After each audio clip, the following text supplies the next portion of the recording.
Hey guys, my name is Jamie Hudspeth and I am a busy lady. I am a wife, I am a mom of 2 boys, I'm a real estate agent, I lead the sisterhood here at JFA, and life is just busy. I'm sure like it is for most of you. And I have loved Jesus my entire life. Me and Jesus, we've just always been friends.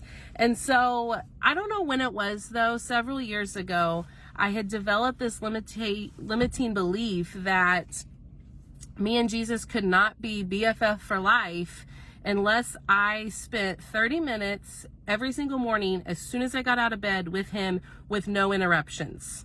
It needed to be me and my Bible and Jesus and nothing else every single day for 30 minutes at the kitchen table. And I failed at it every single day. Like I said, I'm busy. And I'm a mom and I'm chasing kids everywhere and selling houses and going to baseball tournaments and basketball games and the football field. Life is just busy. And I was so frustrated because I felt like I was failing Jesus and it wasn't working. And I was repenting and telling Jesus, I'm sorry, this is not working. I don't know why I can't do this. And the Holy Spirit one day just said, Jamie, just talk to me. You don't have to do it like everyone else or how you see somebody else do it. Just hang out with me. And so that's what I do. So I'm coming to you from my car because this is where I spend most of my time with Jesus. I'm on the road a lot and I spend a good solid amount in car pickup line after school, which is the worst, as some of you moms know. But it's me and Jesus and my worship music, and I have an uninterrupted amount of time, and that's kind of where we hang out. So if I'm not doing car pickup, it's driving from one spot to the next, or if I'm going to another town to show houses, I turn my worship music on, and Jesus and I just hang out, and it works for us. And one day I want to be somebody that gets up and spends 30 minutes at the kitchen table and has that time, but in my life right now, that isn't what works. And so here I am in my car, been hanging out with Jesus. And so I just wanted to chat with you a little bit about this week's reading. So I read the Message version because it feels like a story. Even I know the Bible's a story and it's full of stories, but the way I read it, when I'm just reading through the Bible, I love to read the Message. And then I go back and read other versions and compare and dive into the word. But I'm coming to you with the Message because that's what I was reading this week. And we've seen Paul travel all over. He's been thrown in jail. A lot has been going on. But something that just really stuck out to me was on Monday in chapter 20. So it says, let me read it to you.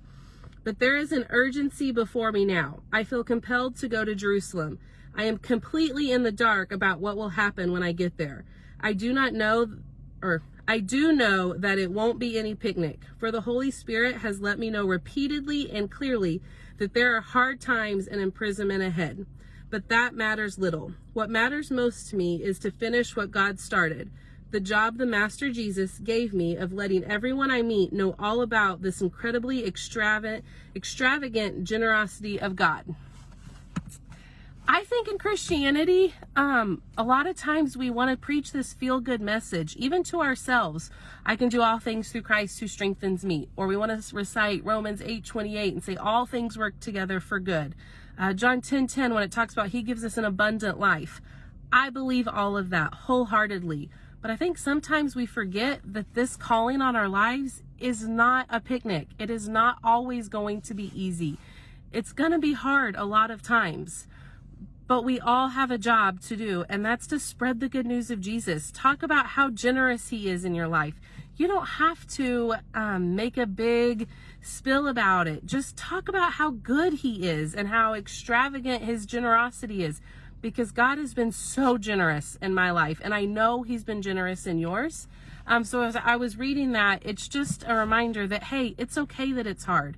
It's okay that it doesn't feel all cheery and perfect and like a picnic. It's going to be difficult, but he's never going to leave us and he's never going to forsake us. And he's going to be with us even when we're in our car. So that's what I took away. I loved that reminder. I know it, but sometimes I forget it, that it is going to be hard. So I hope you have a great weekend. I'm so glad that you're doing this centered reading with us. And if you haven't, jump in now. It doesn't have to be perfect. It can be in car pickup line. Whatever works for you. But God bless. Have a great week. See you Sunday.